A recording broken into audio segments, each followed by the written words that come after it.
नमस्कार दोस्तों, ये मेरी वाइफ है और ये कैमरा में नहीं आना चाहती है। बोलती है कि कोई वीडियो लाइक नहीं करता इसलिए नहीं आना चाहती है।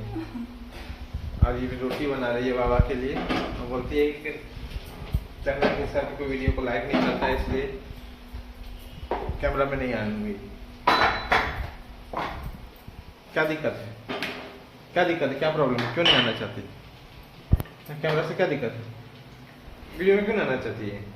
हमको अच्छा नहीं लगता वीडियो के बनाने में। तो इसको वीडियो में कैमरा में बहुत लोगों को अच्छा नहीं लगता, इसलिए इसको भी बोलती है कि कैमरा में आना अच्छा नहीं लगता है इसको। अभी ये दादा के लिए आज, बाबा के लिए आज कढ़ी बनाई है। बाबा का कढ़ी पसंद है तो कढ़ी बनाएंगे आज हम लोग। कढ़ी और चावल, कढ़ी चावल आज बनाया जाएगा।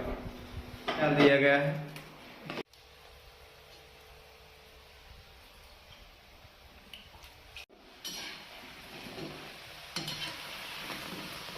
वाह, क्या लाजवाब बना है।